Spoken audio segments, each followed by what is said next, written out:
Yo tout le monde, c'est le football à l'aveugle, on se retrouve aujourd'hui pour une petite vidéo. Et aujourd'hui je voulais réagir à deux actualités footballistiques de la Ligue 1. Deux entraîneurs qui changent du côté de Rennes et de Marseille. Donc comme on le sait, Julien Stéphan a démissionné de son poste d'entraîneur du Stade Rennais FC. Et André Villas-Boas y a démissionné, on le sait, ça fait déjà 1 mois et demi. Et maintenant c'est quelqu'un qui a remplacé Nasser Larguet. Il s'agit de l'ancien sélectionneur chilien Jorge Sampaoli, qui a donc rejoint le banc phocéen. Alors, qu'est-ce que ça va donner? Déjà, on va commencer par le Stade Rennais, qui n'a pas encore trouvé d'entraîneur. Le banc rennais est toujours sans entraîneur, du coup ça va être un adjoint qui va prendre la direction. Et je ne connais pas le nom de ce mystérieux adjoint breton. Alors, le départ de Julien Stéphan, pour moi, c'est pas une très très bonne chose. Pour moi, en fait, c'est une démission de Stéphan, donc c'est lui qui le voulait. Mais je trouve que c'est vraiment dommage parce que Stéphan a accompli beaucoup de grandes choses à Rennes et le titre de France Football le précise, hein, du rêve au cauchemar. Après, de dire que c'est un cauchemar, c'est peut-être un peu limite parce que ils ont du mal à gagner, ils ont fait des grosses crises. C'est pas la première fois qu'ils font des matchs avec je sais plus combien là, je sais plus la statistique, 9 matchs sans gagner, genre je sais plus trop quoi, mais c'est pas la première fois qu'ils le font. Ils l'ont fait une autre fois et puis ils ont réussi à se remettre dans le droit chemin. Rennes est une équipe qui va sûrement viser encore l'Europe l'année prochaine. Alors à ce moment-là, au moins si Julien Stéphan part, vous me prenez un entraîneur avec un gros calibre. Et je veux pas dire que vous allez devoir me prendre un José Mourinho, un Pep Guardiola, machin genre, parce que c'est que Rennes, c'est pas le Barça non plus. Mais quand même un entraîneur avec un peu de calibre. Moi franchement, peut-être que c'est trop tôt, mais je verrais bien Ernesto Valverde à Rennes, tu vois. Après bon, je sais pas trop quoi en penser. Valverde serait-il portant pour quand même passer de Barça à Rennes, c'est un peu chelou. Mais Valverde ou alors Quique Sétienne, un entraîneur, tu vois, qui n'est pas non plus méga connu, mais qui a quand même une expérience du très haut niveau, comme Quique Sétienne, du coup, comme Ernesto Valverde, comme je sais pas moi, d'autres entraîneurs comme ça, comme comment il s'appelle, Rafael Benitez, mais je crois que lui il a déjà un club. Des entraîneurs comme ça qui ont l'expérience de l'Europe, parce que Julien Stéphan ne l'avait pas. Ça ne l'a pas empêché de faire une excellente prestation avec Rennes, de les emmener en 8e de finale de Ligue Europa une année, d'aller en Ligue des Champions l'autre, de les amener aussi en 16e de finale une autre année. Ça fait 3 ans. Ça fait 3 ans que Rennes va en Ligue Europa, même 4 je crois. Ils avaient échoué une fois en... non, je crois pas, non, ça fait 3 ans, autant pour moi. La première année, direct, 8e de finale, défaite... on va dire, pour moi, immérité face à Arsenal. On aurait très bien pu, surtout le match aller, tu as le match aller très bien. Le match retour, il y a 2 pénaltys dont on aurait pu hériter côté rennais. Ça n'est pas le cas. Arsenal est passé, mais pour moi, Rennes aurait très bien pu se qualifier en quart de finale. Victoire aussi en Coupe de France face au PSG. Ensuite, l'autre année derrière, un échec cuisant en Ligue Europa. Je crois qu'ils ont quand même réussi à passer en 16e, ou même pas, je suis même pas sûr qu'ils ont réussi à passer en 16e. Ils se sont fait défoncer dans leur phase de poule, c'était du grand n'importe quoi. Ils sont quand même passés en 16e, je crois, mais ils ont perdu. Et l'année de maintenant encore, ils ont fini 3e, ils ont été en Ligue des Champions, et c'est cette année justement qu'ils ont été en Ligue des Champions, avec une poule face à Chelsea, Séville et Krasnodar. Alors, contrairement à ce que beaucoup disent, pour moi je suis assez surpris de ce que les gens disent. Pour moi, ils ont quand même fait ce qu'ils pouvaient, les Rennais, ils ont tenté des trucs. Ils ont fait chier un peu de Chelsea-Séville. Si Olivier Giroud n'avait pas été là, il y aurait eu 0-0. Je dis pas que ça aurait tout changé, hein, le but d'Olivier Giroud, mais ce que je veux dire, c'est que le Stade Rennais, contrairement à ce que certains pensaient, Stade Rennais, oui, c'est le pire parcours européen de cette année. Franchement, pour moi, le pire parcours européen en termes de stats, c'est celui de Rennes. Mais le pire parcours européen en termes de match, c'est celui pas de Marseille, même pas de Marseille. Marseille, ça vient après. Celui de Nice, les mecs, ils commencent leur parcours par se prendre 6-2. T'imagines un peu 6-2. Hop, dès le début, bam, 6-2. Ah, ça promet pour la suite, moi je te le dis. Hein. Et c'est le Bayer Leverkusen en face. Hein. S'ils galèrent contre le Bayer Leverkusen, je t'imagine pas contre Everton ou contre Arsenal ou Benfica s'ils étaient encore là. Hein. Moi je te le dis, hein, donc voilà. Ça promet. Au niveau des stats, c'est sûr que c'est Rennes le pire. Mais Rennes, vous vouliez qu'il fasse quoi? Julien Stéphan, c'est un très bon entraîneur, mais il n'a pas l'expérience de la Champions League. Il ne l'a pas. Un entraîneur qui n'a pas l'expérience de la Champions League ne peut pas, selon moi, arriver en huitième de finale, en quart, défoncer le game. Peut-être pas qu'on leur demandait d'arriver dans le dernier carré non plus, ou d'arriver en quart de finale. Mais je pense que, à mon avis, on leur demandait d'aller au moins en Ligue Europa. Les mecs, alors, c'est sûr que face à Krasnodar, je leur en veux. Face à Krasnodar, ils ont laissé échapper une occasion. Mais face à Chelsea et Séville, ils ont quand même très bien joué. Ils ont joué le coup à fond, les hommes de Stéphane. Voilà, ils ont joué le coup à fond. Ils n'ont pas réussi, soit, mais ils ont joué le coup à fond. C'est quand même Chelsea. C'est quand même le Chelsea de Kepa Arrizabalaga, de Ben Chilwell, de Kai Havertz, de N'Golo Kanté, de Timo Werner, de Hakim Ziyech en face. De l'autre côté, c'est quand même l'équipe de Diego Carlos, de comment il s'appelle, Bono, bref, Bono, on va l'appeler Bounou, de Bounou, qui démarre très bien. C'est l'équipe de Lucas Ocampos.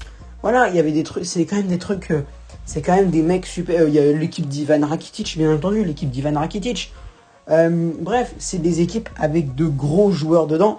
Et du côté de Rennes, désolé, mais on n'a pas de gros joueurs. À part Eduardo Camavinga et...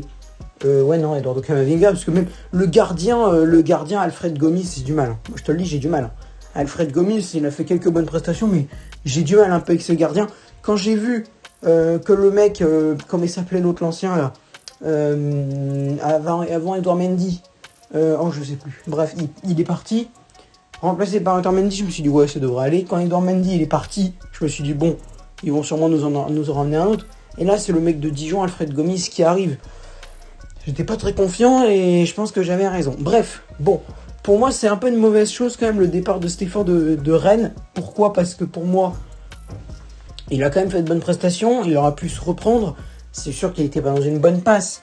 Mais de là à démissionner en plein mois de février, ou en plein début de mois de mars, à la limite, si vous voulez, c'est un peu limite. Voilà, pas de sa part forcément, mais je trouve que pour Rennes, c'est pas très bien. Ils vont devoir finir la saison avec un tout nouvel entraîneur, peut-être un tout nouveau schéma de jeu. Voilà, c'est pas non plus la meilleure solution pour le Stade Rennais. Surtout que eux, ils visent l'Europe. Hein. Ils visent l'Europe pour la 4e année consécutive. Et ouais, ils ont passé 2 ans en Ligue Europa, 1 an en Ligue des Champions. Ils visent encore... La Ligue des Champions, c'est mort. La Ligue des Champions, c'est mort, terminé, goodbye, n'y pensez même pas. À part sinon, non, ils peuvent pas remporter la Coupe de France, ils ont perdu contre Angers. Donc bref, la Ligue des Champions, c'est foutu. Parce qu'il y a un quatuor de tête... PSG, Lille, Lyon, Monaco qui est impossible pour moi à rattraper. Après, ça peut se jouer. Je pense Rennes peut essayer de jouer la 5e place. Et Julien Stéphan aurait été pas mal pour ça. Je conçois, comme je l'ai dit, que c'est pas très bien en ce moment. Que c'est entre guillemets la crise quand même. Voilà, mais c'est quand même, ça me déçoit un peu quand même qu'il n'ait pas conservé Julien Stéphan sur le banc. Bref, on passe maintenant au deuxième et dernier sujet de cette vidéo. L'Olympique de Marseille. Alors, du côté de l'Olympique de Marseille, AVB, il est parti il y a déjà 1 mois et demi. Je crois qu'il est parti en plein mois de janvier, le gars. Donc voilà, c'est bon, ça c'est entériné. On passe à autre chose. Maintenant, on a un tout nouvel entraîneur qui remplace Nasser Larguet, qui n'était pas pour moi très mauvais. Hein. Franchement, ils ont quand même fait des belles prestations. Après, est-ce que c'était au niveau d'André Villas-Boas ? Telle est la question, je ne pense pas. Mais c'était quand même pas mal. Nasser Larguet faisait des choses intéressantes. Avec notamment Boubacar Kamara qui hausse son niveau depuis quelques temps. Et ça, c'est magnifique parce que même dans les mauvais matchs, comme je pense par exemple au match face à Bordeaux, Boubacar Kamara, il a tenté des trucs, tu vois. Il a tenté des trucs, Bouba. Voilà, c'est quand même l'un des joueurs pour moi du côté de l'OM qui, malgré que son équipe fasse de la merde, lui, s'il est là, il y a quand même un certain niveau de réussite côté marseillais qui est entretenu grâce à Boubacar Kamara. Et je pense malheureusement... Et s'il vous plaît, les Marseillais, s'il vous plaît, ne vendez pas Camara à un club comme l'Atlético Madrid. Ne le vendez pas tout de suite. Vous avez pour une fois une bonne pépite. Ne la vendez pas. S'il vous plaît, ne la vendez pas. C'est un peu comme Rennes. Enfin, Rennes, c'est un peu comme Rennes il y a 1 an. Les mecs, ils voulaient déjà se séparer. Enfin, ils voulaient déjà. On parlait déjà d'un départ de Camavinga. Doucement, le mec n'a que 17 ans et les mecs, ils voulaient déjà partir au Real. Désolé, hein, mais moi j'ai vu avec Régnier et Rodrigo, les mecs, Régnier, je sais même plus où il est, je crois qu'il est au BVB. Le mec, tu l'as déjà vu plein de fois titulaire du côté du Real. C'est parce que le mec a 19 ans, c'est bien de le recruter du Brésil, mais après, faut le faire jouer, faut tenter des trucs. Régnier, il a pas joué du tout. Il a rien foutu. Je sais même pas où il est, je suis même pas sûr qu'il soit à Dortmund, là. Bref. Et c'est un peu pareil avec Camara. Cette saison, il hausse son niveau de jeu à un niveau qu'il n'avait pas les dernières saisons, selon moi. Donc, c'est pas pour ça qu'il doit partir directement à City, à l'Atlético, à Juventus, au Barça, machin. Non, tranquille. Vous avez une pépite, gardez-la. C'est vrai que la vendre, ça pourrait amener de l'argent. Mais l'argent, si vous avez un nouvel investisseur, parce que pour moi, Franck McCourt, il faut qu'il dégage. Il faut qu'il dégage, Franck McCourt. Le mec, il veut s'acharner. Alors déjà, t'as dégagé JHE. T'as dégagé Hero, c'est très très bien. Le mec ne connaissait absolument rien au football, c'était très bien. C'est parfait.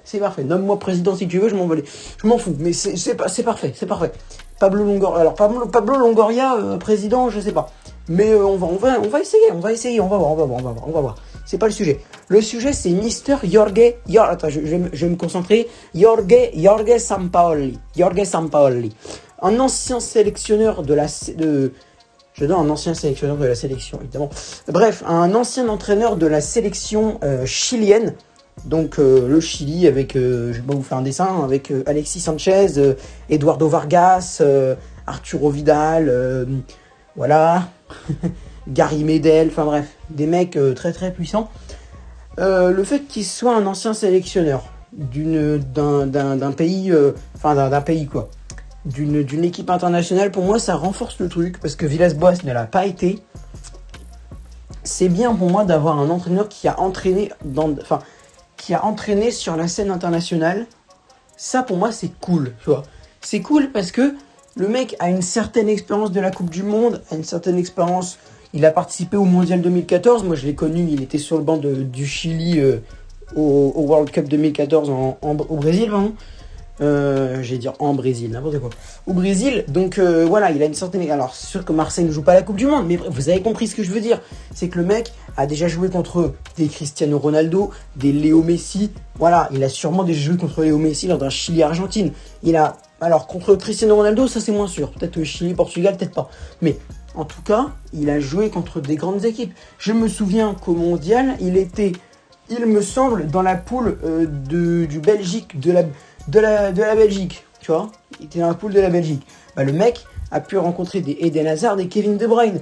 Et à la Coupe du Monde, il a rencontré le Brésil. Il a rencontré Neymar. Il a déjà joué contre des gros profils. Et ça peut servir à l'OM. Ce n'est pas négligeable, selon moi. Pour moi, du coup, Sampaoli est une très bonne piste pour l'OM. Nasser Larguet reste à Marseille. Reste sous le coude. On pourrait avoir besoin de toi. Après, Sampaoli, ça devrait aller. Reste à voir ce qu'il a fait du côté de Mineiro au Brésil. Mais je crois qu'il a fait des trucs pas très mauvais. Mais pas très bien non plus. C'était dans la moyenne, quoi. Bref, bon, les mecs, sur ce, c'était le football à l'aveugle. Merci d'avoir regardé cette vidéo sur Julien Stéphan et Jorge Sampaoli. N'hésitez pas à me donner vos avis en commentaire sur supporters rennais et marseillais. Est-ce que vous êtes content ou pas content du départ de Julien Stéphan? Et est-ce que vous êtes content ou pas content de l'arrivée de Jorge Sampaoli? J'adore faire ça. Sur ce, c'était le football à l'aveugle. Merci d'avoir regardé cette vidéo. Dans la description se trouve le lien du serveur Discord. Et n'hésitez pas à liker, à partager la vidéo sur Facebook, Twitter, Instagram, Snapchat, Amino, enfin bref, partout. Et n'hésitez pas aussi à vous abonner en activant la cloche des notifications. Goodbye.